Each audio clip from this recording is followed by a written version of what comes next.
Olá, olá. Oi, César, tudo Tudo bom? bom, pessoal? Tá me, ouv- Consegui. tá me ouvindo bem, Estou César? ouvindo super bem. Tá, Me escuta bem também, né? também, tá ótimo. Bom, essa live é uma live para a gente tirar algumas dúvidas, né? Falar sobre a pós-graduação. A gente vai abrir as inscrições da terceira turma amanhã.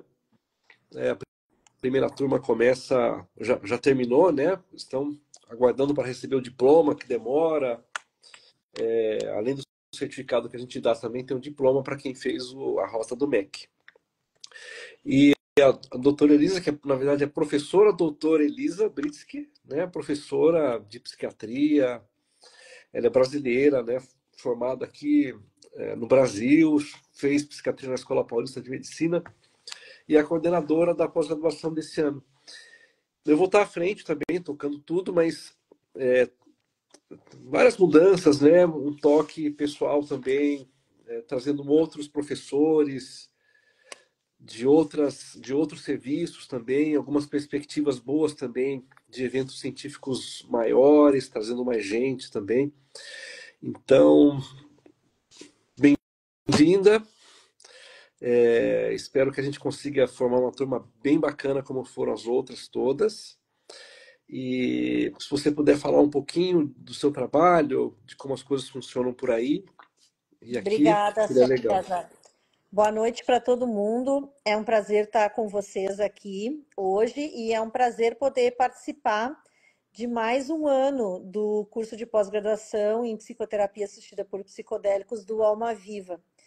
Eu me sinto muito feliz de poder fazer parte desse grupo e de poder assumir, né, César, um pouco da coordenação também do curso, porque esse é um curso muito único. Quando a gente olha o panorama das formações na área de saúde mental do Brasil, especialmente quando a gente fala de psicoterapia assistida por psicodélicos. Ele é um curso que ele tem como objetivo tanto fornecer uma informação e um conhecimento muito sólido do que está acontecendo no mundo na área de psicodélicos, quanto de poder também ajudar o aluno a se desenvolver como um psicoterapeuta de psicoterapia assistida por psicodélicos para aqueles que pretendem fazer parte de equipes de tratamento. Hoje, né, César, é uma dúvida comum do pessoal a questão de se pode fazer psicoterapia assistida por psicodélicos na prática clínica ou não, qual é o arcabouço legal, né, do uso de psicodélicos em, digamos, indicações médicas. Então, a ideia é de que o aluno possa conhecer esse arcabouço legal e possa fazer parte, né? Dependendo da substância que ele for usar, ele possa ou praticar isso na sua clínica ou fazer parte dos estudos de pesquisa, dos projetos de pesquisa, alguns deles mantidos pelo próprio Instituto, com todas as devidas aprovações, e que o aluno possa fazer parte, né, desses projetos. Acho que tem um outro aspecto interessante de que é um corpo docente multidisciplinar. Então, nós temos desde pessoas que trabalham com ciência básica até pessoas que têm uma experiência de formação de outros terapeutas em psicoterapia assistida por psilocibina em outros países. Então, tem um corpo docente nacional e tem um corpo docente internacional também participando do curso, o que eu acho que dá um aspecto muito interessante, muito único para o curso. Eu fui parar como professora desse curso. É engraçado, né, César? Quando a gente olha para trás, né, as coincidências. Eu lembro do primeiro e-mail que eu mandei para você, quando eu descobri no Instagram, eu acho, nas redes sociais, o Alma Viva, né? Eu sou uma médica psiquiatra que sempre, desde que eu terminei a residência, eu comecei a me interessar e a ter como foco da minha prática clínica os transtornos do humor, então, especialmente a depressão e o transtorno bipolar. Eu sempre me interessei pelos quadros que a gente chama de resistentes ao tratamento, então, aqueles quadros que não respondiam a terapias convencionais. Entrei nesse mundo de substâncias inovadoras através de estudos com cetamina, que eu conheci aqui no Canadá também, quando a cetamina estava começando a ser estudada, e fiz parte da equipe que conduziu o primeiro ensaio clínico com psicoterapia assistida por psilocibina aqui, né, no Canadá. Eu fiz um treinamento, como eu já tinha um treinamento como médica psiquiatra e como psicoterapeuta, né? Eu tenho um curso de especialização em psicoterapia cognitivo-comportamental e eu fui treinada pela equipe desse projeto de pesquisa para poder trabalhar como psicoterapeuta em psicoterapia assistida por psicodélico.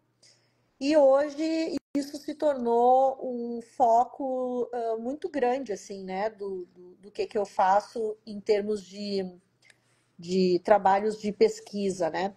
Eu divido o meu tempo metade, metade. Metade eu faço clínica e metade eu trabalho com pesquisa e ensino. E então, hoje em dia, aqui na universidade em que eu trabalho, que se chama Queen's University, a gente criou o ano passado um centro de pesquisa em psicodélicos ligados ao departamento de psiquiatria. Então, eu trabalho nesse centro conduzindo um projeto de psicoterapia assistida por psilocibina para mulheres com depressão e sintomas de estresse pós-traumático. E no Instituto Alma Viva eu trabalho no curso, nas iniciativas de pesquisa e também nas atividades de difusão do conhecimento, que eu acho que é uma parte bem importante também. Então, você mencionou congressos, eventos científicos, o próprio curso, lives que a gente faz aqui. Eu participo dessas atividades sempre com muita alegria, porque eu acho que o Brasil, por um lado, é um país pioneiro no estudo dos psicodélicos, com potencial enorme, e por outro, a gente precisa que as pessoas conheçam, né? E essa área, tenham informações, conheçam quem está produzindo os dados e treinando pessoas, né, com seriedade. Então, é mais ou menos isso. A Fabiola, eu já vou responder aqui uma parte da Fabiola, que ela está perguntando sobre atualizações em relação ao conteúdo do curso Da desde primeira turma, né?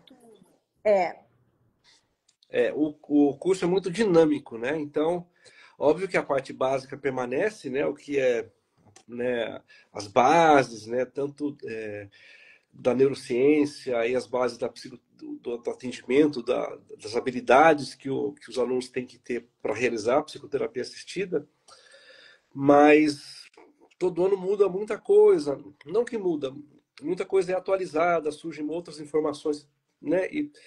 E cada módulo é atualizado a cada modificação que ocorre na ciência ao longo do tempo. Então, obviamente a base não mudou, mas a atualização ela é constante. Então, a primeira turma não teve o que a segunda turma teve, o que a terceira turma vai ter. Isso com certeza vai se atualizando, vai mudando. E os professores colocam isso nas aulas e vão tocando. Mas a base, claro, que ela se mantém, não é? Ela é muito consistente, sólida hoje em dia e assim por diante.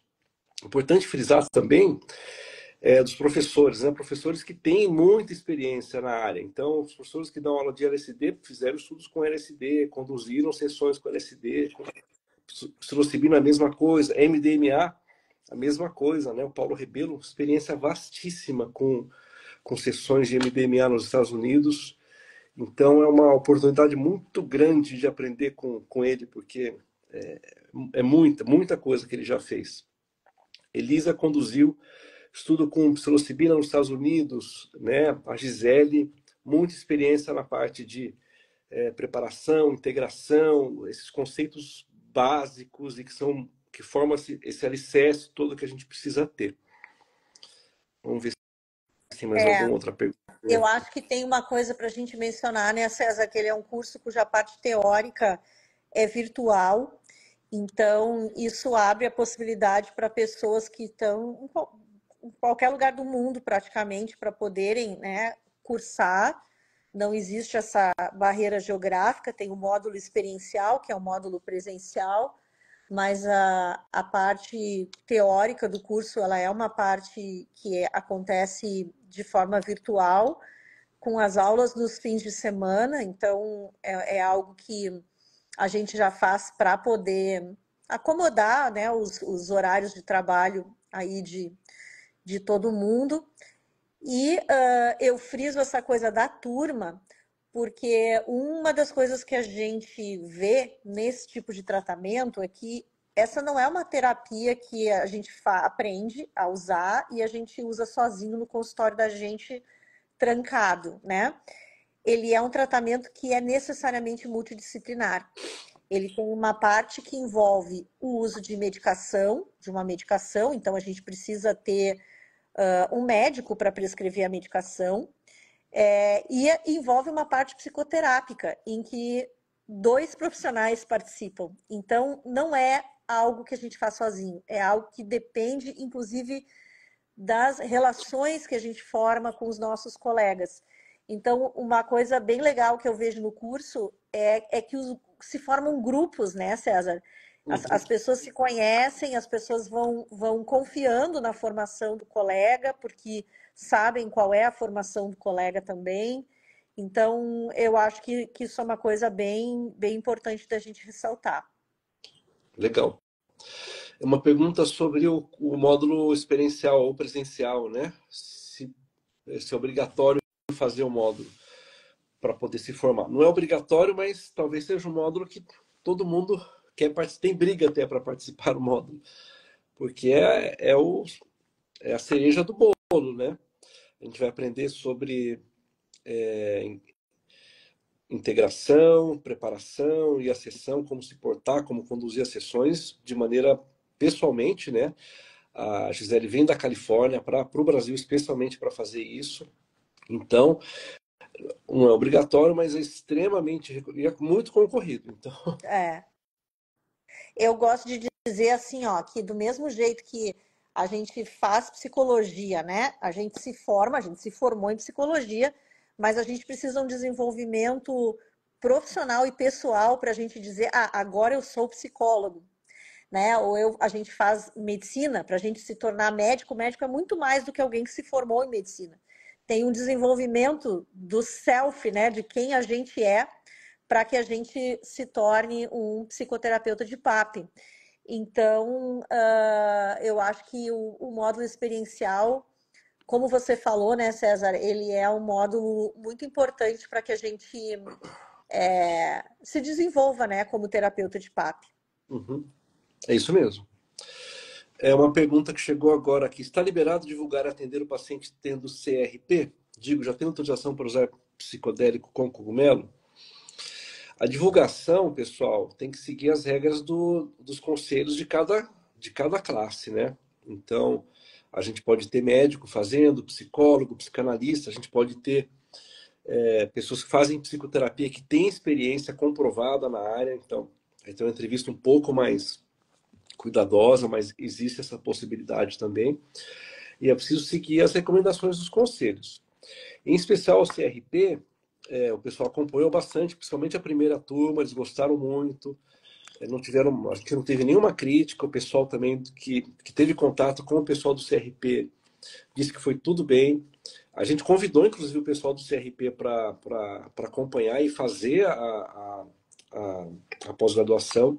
Então, a gente não vê muito problema em relação a isso, não. Agora, que é uma outra pergunta também, né? Que psicodélico que a gente pode fazer legalmente no Brasil?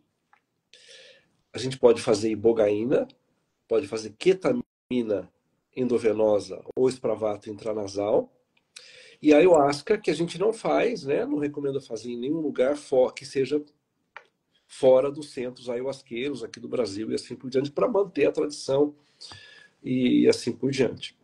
Agora tem um ponto importantíssimo, uma coisa assim que eu vou passar para vocês agora aqui. Quem vai começar a usufruir disso é o pessoal da primeira turma.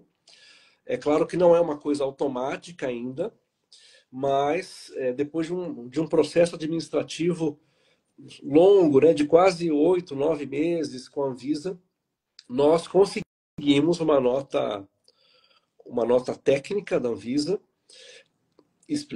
né, mostrando como que é possível e como a gente tem que fazer para conseguir uma autorização para fazer uso dos cogumelos secos no consultório, na prática clínica. Então, esse expertise, essa nota técnica, esse arcabouço legal todo que a gente conseguiu, o pessoal formado na primeira turma agora vai começar a receber. A gente vai explicar o que tem que fazer. Não é simples também, né? Precisa de uma autorização especial. Para ter autorização especial, tem uma série de pré-requisitos. Mas a gente sabe que já tem o caminho das pedras, né? Vamos dizer assim, da parte burocrática. E a gente sabe como lidar com alguns problemas que podem acontecer. Mas, em princípio, com essa nota técnica, é possível fazer psicoterapia assistida por psicodélicos com cogumelo seco nos consultórios, desde que você tenha as condições, tanto físicas quanto técnicas, para fazer isso. No momento do peticionamento, que a gente vai orientar como fazer, nós vamos fornecer essa nota técnica também para cada ex-aluno que se prontificar a fazer. E a gente espera que, aos poucos, a gente consiga abrir mais e mais a psicoterapia assistida por psicodélicos, principalmente com cogumelos aqui no Brasil, porque a gente sabe que é seguro, os cogumelos são nativos e os pacientes precisam, e a gente tem pessoas muito bem treinadas para fazer isso com muita segurança, com muita ética e com muito cuidado. Então, eu diria isso: ibogaína, ketamina endovenosa ou intranasal, tem também as subcutâneas, a via não altera tanto, ayahuasca e a possibilidade de psilocibina com cogumelos secos também. Tá? Isso é uma decisão, uma nota técnica que é uma decisão oficial, colegiada da Anvisa, tá? Eu gosto sempre, né, César, de explicar quando o pessoal pergunta isso, é assim, o básico do básico do básico para todo profissional é conhecer a legislação do seu país no que diz respeito às substâncias que a gente usa. Então, nada é feito à margem da legislação e da regulamentação dos conselhos ético-profissionais, né? Essa é a primeira coisa de tudo. Existem nuances do que pode ser feito, como, não, né, como pode ser feito, e eu acho que é importante a gente falar que o curso tem um módulo em que a gente tem um advogado que é especializado nessa área e que dá aula para os nossos alunos sobre qual é o atual estado do regulatório de diferentes substâncias psicodélicas, porque elas não têm o mesmo status, né? Como Exatamente. o César mencionou, a cetamina tem um status legal, é uma droga que está no mercado há 50 anos, então ela vai ser usada, né, para uma outra indicação. A ibogaína tem um status legal diferente da cetamina, os cogumelos é diferente, o MDMA é diferente, então a gente precisa, para atuar nessa área, conhecer as características, né, da legislação. Exatamente, E apesar de não ser uma coisa simples, é possível, né? Com essa nota técnica agora da Anvisa, a gente cai um pouco na mesma situação, não um pouco mais complexo, mas mais ou menos a mesma situação dos ortobiológicos, né? Do plasma rico em plaquetas, das células-tronco aqui no Brasil, que são também proibidas, mas em determinadas situações você consegue autorização e existe uma disseminação de clínicas, de consultórios, de serviços que fazem isso hoje no Brasil, que é uma coisa gigantesca. Com os cogumelos não vai ser assim tão simples, mas é possível, existe um caminho determinado pela própria agência de como isso tem que ser feito, como isso tem que funcionar. Eu acho que alguém perguntou de como que é o processo seletivo. O processo seletivo ele tem alguns passos, né? Começa com a matrícula, a gente faz uma entrevista com os candidatos. Existem algumas documentações que têm que ser enviadas para comprovar curso superior, atividade. Se o candidato ele não é psicólogo e nem é médico, ele tem que comprovar a experiência, então a gente checa essa documentação e entrevista também. Mas em geral não é uma coisa, não tem prova para fazer, né? Não é vestibular e assim por diante. É um processo que desgasta muito a gente, porque tem um volume grande de conteúdo que a gente tem que olhar, mas vale a pena, porque as turmas ficam muito bem formadas, né? O pessoal fica muito unido, e é uma coisa que continua depois, né? Então, as atividades da turma 2, a turma 1 está participando também, o que tem de extra. A questão agora da regulamentação das clínicas para fazerem PAP com cogumelos secos, a gente vai fazer com a turma 1, que já terminou.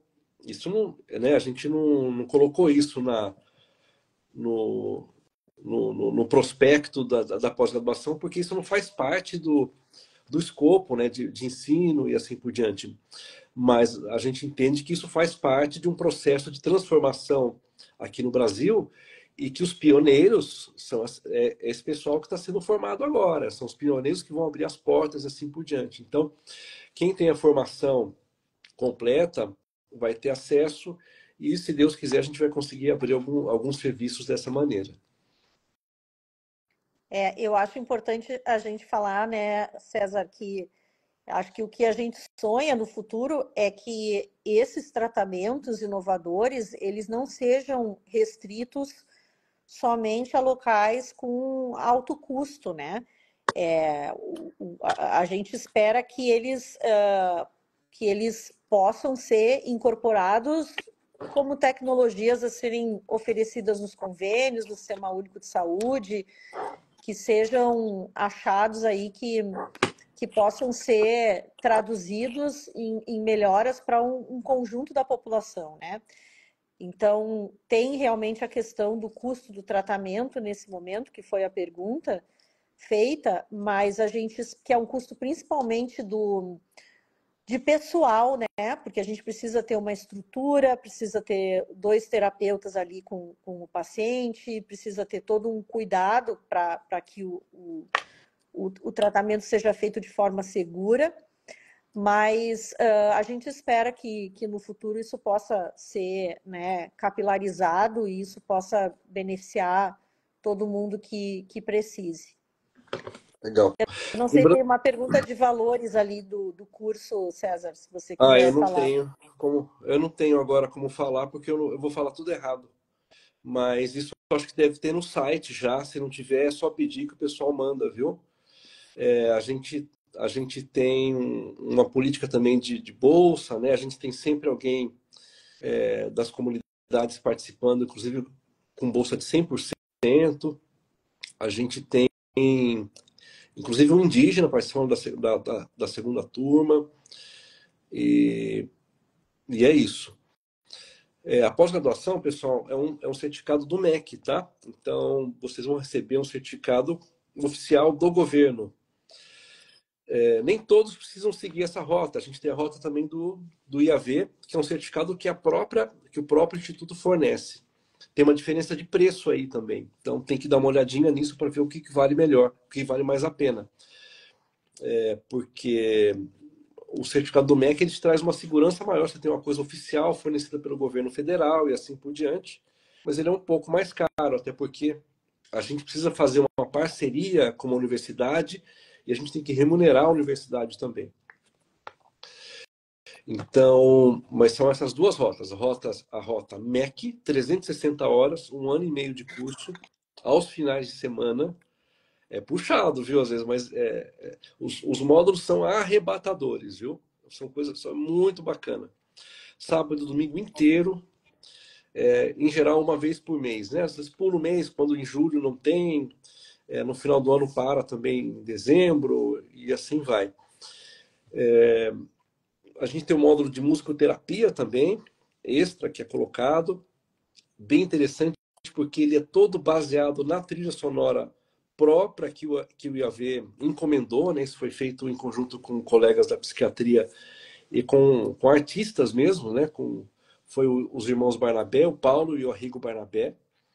E ela foi pensada para psilocibina, para aquele período de 6 horas, né, no momento em que o paciente começa a entrar, ele tem um pico, depois ele cai, tem todos. Então a gente analisa a trilha sonora, a playlist, né, muito bacana também. Uma pergunta: as aulas são online, ao vivo, presencial? As aulas são online aos finais de semana e tem um módulo presencial também. Às vezes tem mais de um módulo no mês, ou mais do que uma aula no mês, né? A gente tem algumas aulas nas sextas-feiras também, extra. O módulo de musicoterapia é extra também, é fora daquele programa inicial. E o que mais? E às vezes a gente se empolga e inventa umas atividades opcionais, É, né, César? uhum. A gente inventa umas aulas Tem uma opcionais. coisa muito, muito importante. O pessoal que está na rota MEC, eles vão fazer 2 módulos depois, que são módulos de EAD, para complementar a formação e o número de horas. Então, eles vão fazer 60 horas ali, ou 70, de outras disciplinas para poder complementar o diploma do MEC. Quem está na rota IAV, obrigatoriamente vai ter que apresentar uma monografia. Então, tem toda uma orientação científica ao longo do curso, para não acontecer da gente, na última hora, ter que escrever alguma coisa correndo. Eu faço isso pessoalmente com os alunos e está caminhando super bem, está indo super tranquilo. E, e quando esses 12 ou 13 módulos terminam com IAV e os alunos do MEC estão fazendo módulos de EAD, o restante dos alunos da rota IAV, que não é MEC, eles têm esse tempo final para finalizar a monografia, obrigatório em contrato. Não tem como deixar de fazer. Se não fizer, não recebe o certificado. O KLE Psico perguntou ali, César, por que que o atendimento é em dupla, né? Então, só para te responder, KLE, a gente, quando usa uma substância que rebaixa, né, uma substância que altera o nível de consciência, sempre tem que ter uma pessoa junto com o paciente, né, para garantir a segurança durante o tempo que a pessoa está sob efeito, né, do psicodélico. Como, no caso, por exemplo, da psilocibina, esse efeito dura, em geral, algo em torno de 4 a 5 horas, se mantém 2 pessoas, porque às vezes um terapeuta precisa ir no banheiro, precisa sair para comer alguma coisa. Então, a gente já prevê a dupla para caso, né, um terapeuta precise sair, o paciente nunca fica sozinho. O paciente está sempre com alguém ali, com um terapeuta acompanhando. É isso mesmo. E por questões éticas também, né? Principalmente em relação a MDMA, uma eventual erotização que o paciente possa ter, ou ele pode ficar mais ansioso e precisa de alguém para ajudar a lidar com aquela crise de ansiedade e assim por diante. Quanto tempo dura o curso? Dura 1 ano e meio. São 18 meses. Tem uma pergunta Aluno, se a aula fica gravada. fica gravada.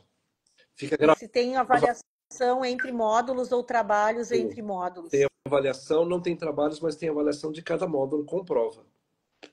E assim, a gente recomenda fortemente assistir o módulo, porque é muito diferente você ver o módulo gravado e é muito tempo de aula, muita coisa, né? É muita coisa. Então, você não consegue aproveitar tão bem quando você separa aquele final de semana para fazer aquilo. Porque é muita coisa, pessoal, muita, muita coisa, viu?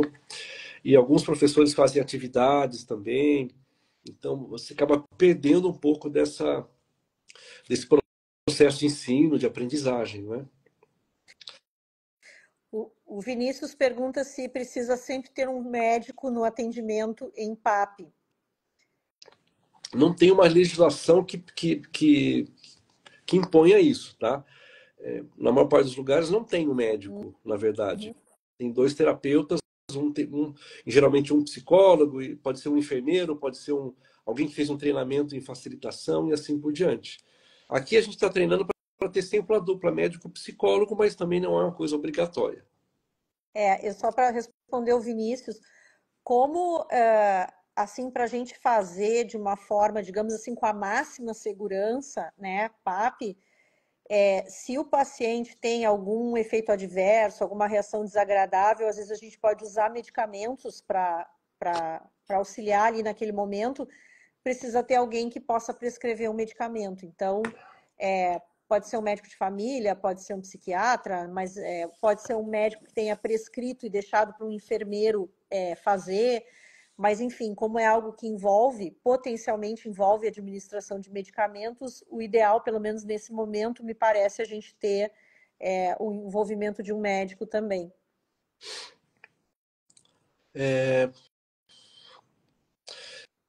Sou estudante de psicologia, estou no 9º semestre. Posso fazer a pós? Pode, desde que você. 9º semestre termina. Assim, a faculdade tem que terminar antes do término da Isso. pós-graduação. 9º semestre é o penúltimo semestre. Se der tempo de terminar antes da pós-graduação, pode fazer, recebe o certificado sem problemas, inclusive o do MEC ou do IAV. Sou estudante de medicina e sempre me interessei pelo assunto de psicodélicos. Estou no 2º ano. Já posso assistir às aulas ou só quando formado? Pode assistir. A gente tem vagas também para alunos ouvintes de psicologia e de medicina. Esse ano a gente vai abrir para outras faculdades também. Quem está fazendo faculdade de enfermagem ou faculdade de otorrino, de fonoaudiologia, a gente vai abrir, tá? Então podem divulgar aí. Farmácia, né, Farmácia. César? Farmácia. Exatamente. A Fabiola pergunta sobre linhas específicas de atuação psicológica ou se é possível seguir a psicoterapia a partir, né, do referencial de preferência do psicólogo.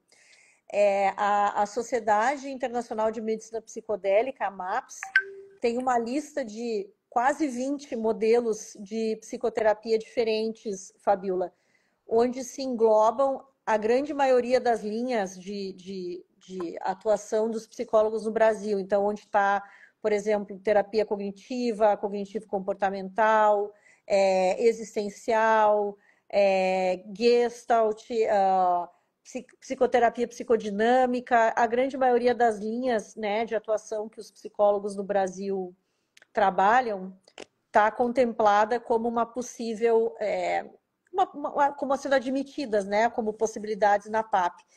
Eu vou dar um spoiler aqui, vou te dizer que na aula que eu dou sobre psicoterapia, o componente psicoterapêutico, eu tenho um slide que eu sempre digo, né, que o terapeuta ideal de PAP se a gente fosse um cachorro, seria um vira-lata caramelo, né?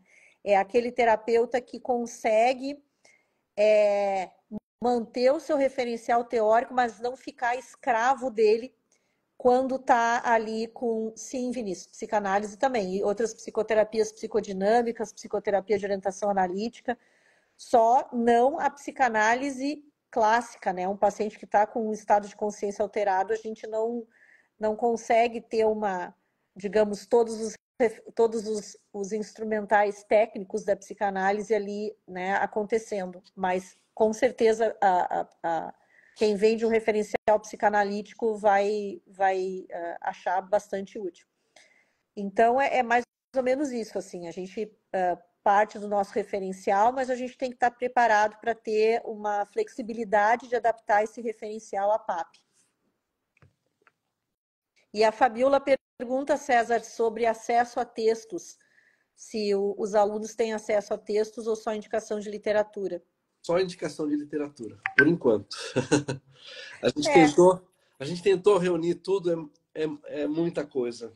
A gente começou a resumir para formar uma apostila, e a gente não conseguiu, viu? Muito difícil. É uma coisa muito única mesmo, é uma coisa diferente das outras. Então, mas vai ter. Talvez não para a terceira turma ainda, mas a gente pretende ter, sim. Por enquanto, não.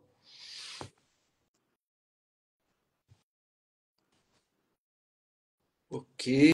Ah, e ficou uma pergunta aqui para trás, sobre o vínculo do Instituto com instituições universitárias e sobre a possibilidade da pessoa emendar numa pós-graduação estrito sensu, né? Um mestrado ou um doutorado. Então, a gente deve fazer esse certificado agora em parceria com a Uninorte, que é uma universidade, uma faculdade de medicina que fica no Acre. E o Acre é o berço, né, das religiões ayahuasqueiras. A gente tem um projeto com eles também que tá para sair de um evento muito bacana no final do ano e, e que vai, né, que teoricamente vai contemplar tanto a parte científica, formal, congressão mesmo, médico, aquela coisa toda, mas uma parte também antropológica, de visita às comunidades, conhecer os centros ayahuasqueiros e assim por diante. A grande questão de continuar esse processo depois com mestrado e doutorado é que a gente não, a gente, as universidades, tirando talvez a Escola Paulista de Medicina ou o pessoal de Ribeirão, o pessoal do Rio Grande do Norte também, que tem um pouco mais de consistência, né, nesse tópico, né, para poder tocar e fazer um mestrado e doutorado. Mas quem tiver a formação que a gente está fornecendo vai ter plenas condições de poder entrar em qualquer disputa de vaga de pós-graduação, de mestrado ou até de doutorado direto. Não vejo muitos problemas, não, viu? Eu acrescentaria, né, César, que um curso como esse ajuda muito a delimitar o que não se conhece, o que já se conhece e o que seriam questões para alguém explorar num futuro mestrado ou num futuro doutorado. Eu acho que ele dá uma base, porque é muito diferente quando a gente pensa, eu vou procurar um doutorado porque eu quero fazer doutorado. Ou quando a gente diz, eu vou procurar um doutorado porque eu quero estudar esse assunto. Uhum. Ou eu quero estudar esse problema, né? Uma diferença muito grande Gigante. de maturidade, de maturidade do candidato a um mestrado ou um doutorado. Então, nesse sentido, para quem não tem familiaridade com esse campo, que é a grande maioria, né, das pessoas que procuram o curso, é um salto entre o antes e o depois, né? É um salto de maturidade mesmo, em termos de como a gente conhece, como a gente lida com o assunto. Então, eu acho que quem depois quiser continuar numa pós-graduação assim, estrito sensu, vai entrar para essa pós-graduação com as suas questões de pesquisa muito mais definidas, com o que é relevante para a prática muito mais lá evidente e com o que lhe chama mais atenção, porque esse é um tópico que a gente falou um pouco aqui, né, en passant, mas eu acho legal mencionar. Esse é um tópico muito multidisciplinar, né? Enquanto a gente tem aquela ideia de que especialização é assim, eu vou estreitando o meu foco, diminuindo o meu foco e eu trabalho com uma coisinha lá, ribimboca da parafuseta, né? Quando a gente fala de psicodélico, ao contrário. Você é psiquiatra e de repente você tem que conhecer a legislação. Você é psicólogo e de repente você é colocado diante de questões das ciências da religião. Você é um farmacêutico e aí você tem que entender sobre ancestralidade, né? Ou sobre socioantropologia. Então, esse é um assunto que, por um lado, ele nos especializa, mas, por outro, ele abre portas no nosso conhecimento. E eu acho que um curso como esse ajuda a gente a entender, olhar para essas portas todas abertas e decidir, As né, portas em qual porta a da gente quer percepção. entrar. Sem fazer analogia com as portas da percepção e já fazendo, né? E já fazendo, eu acho que ele é um pouco por aí. A gente decide que porta a gente vai passar. E frisando bastante, pessoal, que o curso ele tem essa parte teórica muito pesada, muito forte, mas ele é feito para que você possa usar na prática todas as substâncias, tá? Inclusive as que não são permitidas e que nem tem à disposição ainda aqui no Brasil. Então, vai aprender a fazer uso de cogumelo seco e psilocibina sintética, de MDMA, de LSD, de bogaína e assim por diante. Mais uma pergunta, a última. Vamos ver aqui. Então, eu vou te perguntar, então. Eu acho que a gente precisa falar quando que Bom, começa, como é que faz para se inscrever. Faz a publi. então, a inscrição é sempre pelo. O pessoal tem que entrar no site, né? Pode entrar no Instagram do Instituto Alma Viva, lá tem todos os dados também. Entra pelo site, as inscrições começam a partir de amanhã. O pessoal vai estar recebendo tudo isso. Tem muita gente interessada, mas a gente quer peneirar bastante para pegar um grupo seleto, realmente, de pessoas que estão muito focadas nisso, que têm muito desejo de ter a formação. O curso vai começar, eu esqueci a data agora exata, mas é janeiro, fevereiro, março, abril, maio. No final de maio, provavelmente no último final de maio, tá? Então a gente tem um tempinho aí de uns 2 meses, mais ou menos, até a gente fazer toda essa seleção e finalmente a matrícula dos alunos. O primeiro módulo começa com a antropologia dos psicodélicos e ecodélicos, a professora Sandra Lúcia Goulart. É um módulo assim fenomenal, que é a base, a entrada para o resto do curso. Então, eu acho que é isso. Vamos abordar É, como cuidar alguém que experienciou alguma dessas substâncias, teve uma experiência que deu errado. Ah, sim, claro. Que a gente não chama de bad trip, a gente chama de experiências desafiadoras, viu? Que são importantes também do ponto de vista terapêutico, fazem parte do processo de tratamento e do cenário todo dos psicodélicos. Aí isso pode acontecer e acontece com uma certa frequência. e acho que só avisar para o pessoal que tem o perfil, né, César, aí do Instituto. Quem ainda não segue, a gente recomenda que siga, porque a gente sempre divulga o que está acontecendo no mundo aí dos psicodélicos, os eventos, os congressos, os cursos, né, os trabalhos dos professores do Instituto, dos egressos, dos alunos. Então, ó, o Sérgio está Fim de dizendo junho. fim de junho, né? Ah, Ainda bem que alguém aqui nessa live é organizado com as informações. fim de junho. Então, que siga o Instituto, né? Que a gente está sempre atualizando aí de informações do que está É. acontecendo. E uma mensagem final, pessoal. Falando dessa história do que deu errado, né? A gente pode entender de várias maneiras, de uma experiência um pouco mais complexa, mas de alguma experiência que foi feita de maneira errada também, e o paciente teve problemas aí sérios e assim por diante. Do ponto de vista científico, nos estudos dentro, né, da redoma que existe estudo clínico, principalmente com psilocibina, isso é uma coisa muito difícil de acontecer.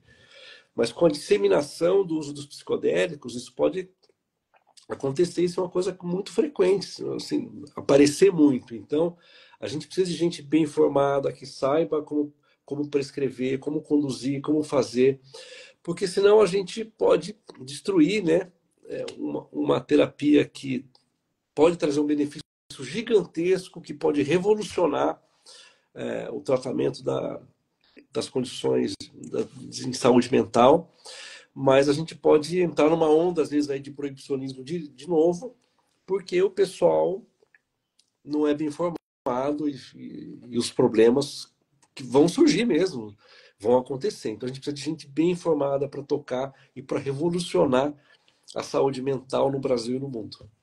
É isso que a gente quer fazer. Acho que é isso, né, César? Queria agradecer todo mundo que ficou aqui na live com a gente e agradecer todas as perguntas que nos deram a oportunidade de expandir os tópicos e dizer que, assim como o Ricardo, a gente também não vê a hora, né, de começar essa nova turma. É isso aí. A live vai ficar gravada, a gente vai deixar à disposição também, vai estar lá no Instituto Alma Viva. Quem não segue, siga, divulgue, mande para os amigos e vamos em frente. Elisa, obrigado pela sua presença e vamos em frente. Tchau, tchau, Tchau, pessoal. tchau, Boa noite. pessoal.